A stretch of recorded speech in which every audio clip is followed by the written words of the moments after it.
Hi, my name is Josh Clarke, and for this sample lecture, I'd like to take you through some second-year organic chemistry topics, specifically aromaticity and Huckel's rules. So I think it's good when looking at aromaticity to first begin from a fundamental understanding of hybridization, specifically the ways that these atomic orbitals orient themselves in space, and how certain atomic orbitals, like the 2pz here in this sp2 hybridized orbital, doesn't participate in the mixing to form the sp2. So different hybridized orbitals contain mixtures of different atomic orbitals here.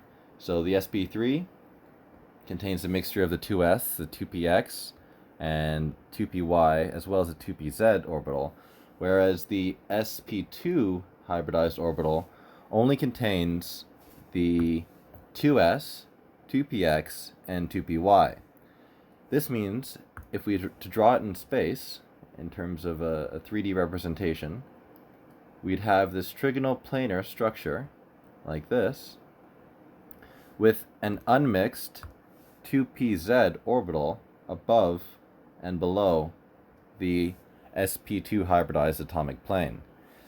This p orbital can participate in conjugation with additional p orbitals nearby, and if the molecule is cyclic, conjugated, and every atom contains a p orbital, we can arrive at the fundamental basis for aromaticity, where electrons can delocalize around the ring without interruption. Take, for example, benzene, one of the most classic molecular examples of aromaticity. We see that every atom is sp2 hybridized, contains a pi electron, and all p orbitals are symmetry compatible. They're all next to each other, allowing for this delocalization around the ring, like this. This delocalization around the ring results in the shortening of bond lengths, shorter than the typical aliphatic carbon-carbon bond length, slightly longer, however, than the carbon-carbon bond length of a double bond. We can express the benzene in terms of a line structure, looking at it from a resonance perspective. We can see that the pi electrons can resonate around the ring like this, resulting in an identical structure where the pi bonds have switched places, like this. So, how do we determine whether or not a molecule is aromatic? We use Huckel's rules, and Huckel's rule states that in order for a molecule or a compound to be classified as aromatic, it must meet all of the following criteria. All of the criteria, meaning that if any of the rules are broken, the molecule is no longer aromatic. Consider the first rule, where the aromatic portion of the molecule must be cyclic. All that means is that we need to have a compound that comes around in on itself. If there's a break in the molecule, then we can't get that uninhibited flow of electrons through the structure. We need to have a totally cyclic structure. Rule number 2, every atom of the ring must possess a p orbital. So as I mentioned before, in the introduction for the hybridization of these molecules, we need to have either an sp2 or an sp hybridized atomic orbital. This allows us to gain access to the p orbital in the structure, and it is these p orbitals that allow for the conjugation of the electrons around the molecule. If we have an sp3 hybridized atomic orbital, then those p orbitals will be mixed and they'll be involved in the formation of sigma bonds, and the electrons that participate in these sigma bonds will be unable to resonate around the ring, and we'd lose hybridization. So, if in the ring there's any sp3 hybridized molecules, sp3 in ring, then there is no aromaticity. No aromaticity. We need only sp2 or sp hybridized. The ring must also be planar, is the third rule. Why do we need a planar ring? Well, it has to do with the symmetry compatibility of the available p orbitals, but also we can look at it in terms of this the race car example. To have these cars rotate around the track as fast as possible, we need a nice flat surface. Any bumps or deviations in the road will slow down the flow of electrons through the molecule, the same way an uneven road would slow down cars in a racetrack. So we need a flat molecule, planar. Rule number 4: the cyclic arrangement of p orbitals must contain 4n plus 2 pi electrons, where n is an integer. So this is perhaps one of the more difficult rules to kind of consider.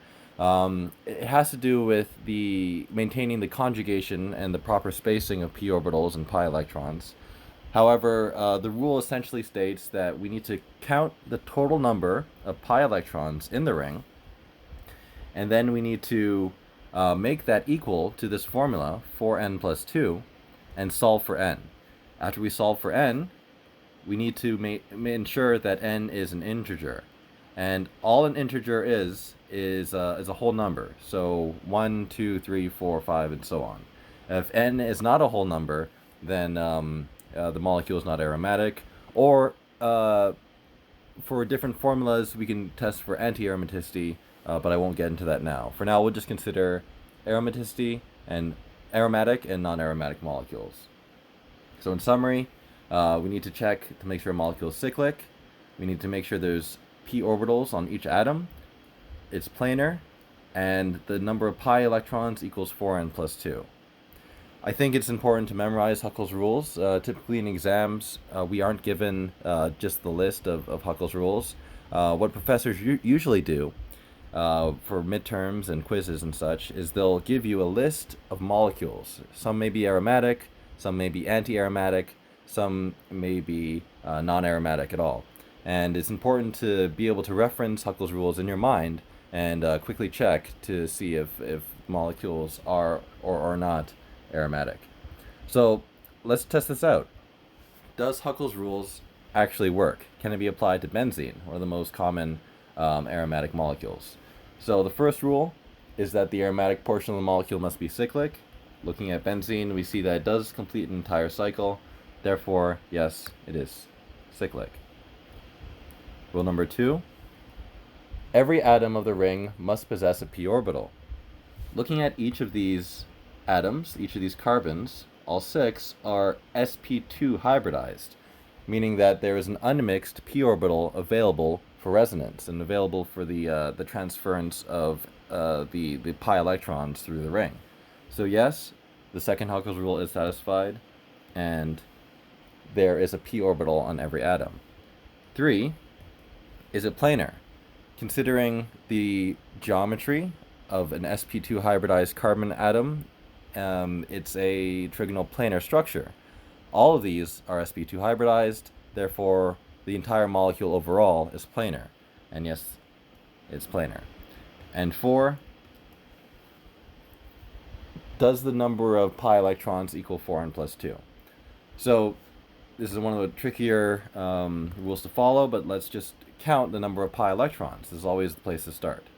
So we know that every pi bond contains 2 pi electrons from each atom. 2 pi electrons. And we have 1 pi bond here, 1 here, and 1 here as well.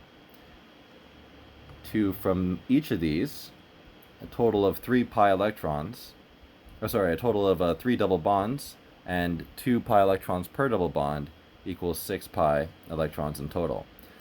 We now set 6 equal to 4n plus 2.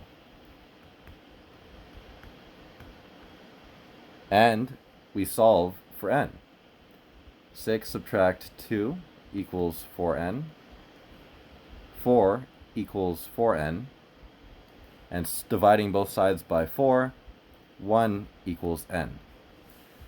1 is a whole number, an integer.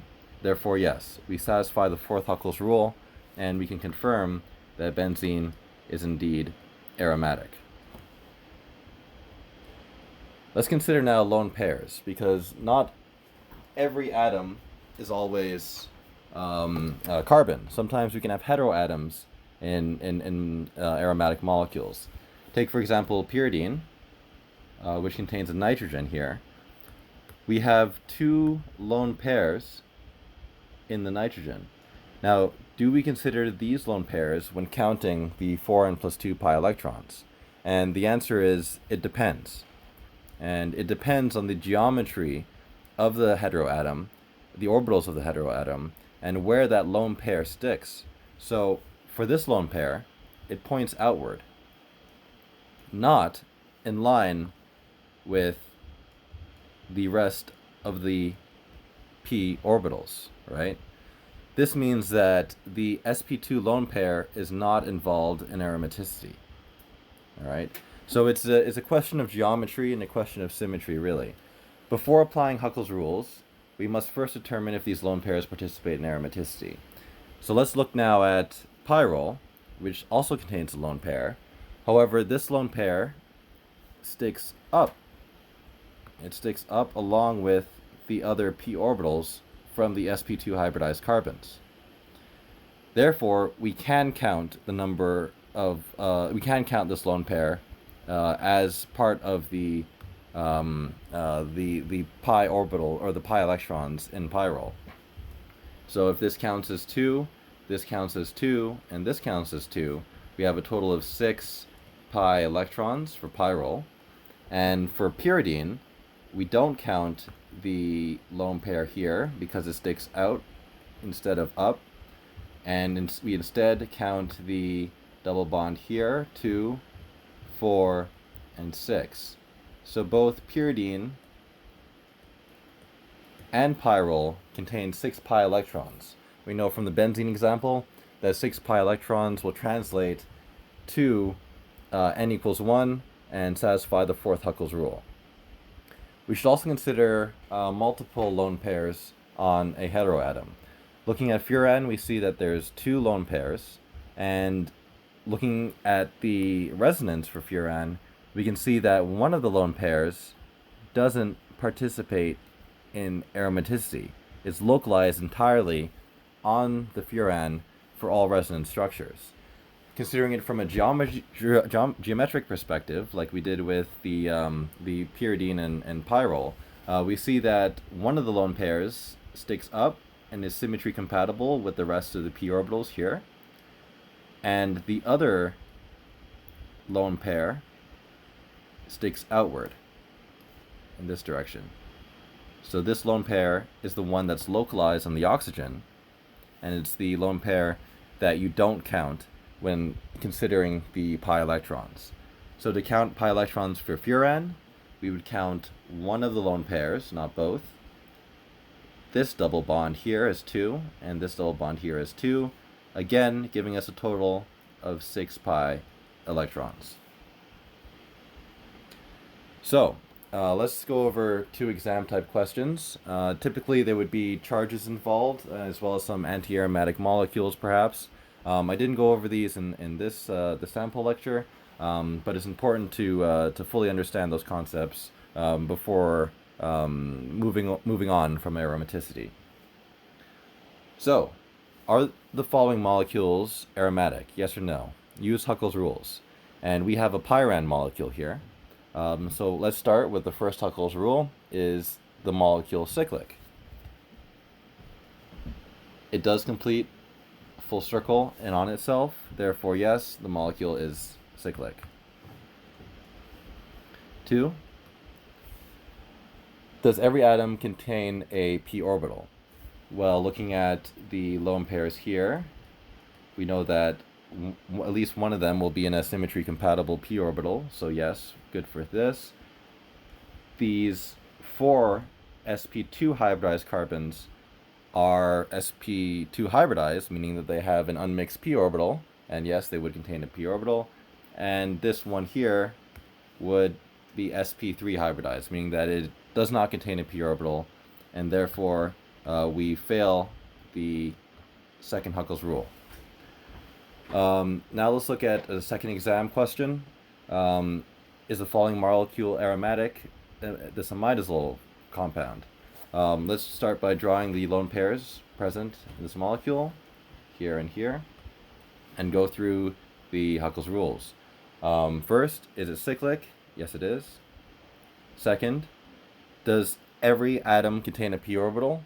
Looking at the sp2 hybridized carbons here, as well as the lone pairs on the nitrogens, we can confirm that there are p orbitals for each. 3. The ring must be planar. This molecule is indeed planar due to the hybridization of each of the components. And 4, let's do a count of the 4n plus 2 pi electrons. Looking at this lone pair in green, we can see based on the symmetry that it will point out and it won't be counted in the number of total pi electrons. This group of pi electrons in orange, however, will be considered in the number of pi electrons because it's the hydrogen that sticks out in this situation. So counting the total number of pi electrons, we have 2 pi from the lone pair on nitrogen, 2 pi from the double bond here, and 2 pi from the other double bond. Total of 6.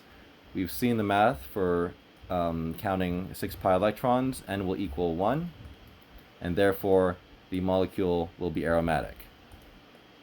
Thanks for listening to my sample lecture, and have a great day.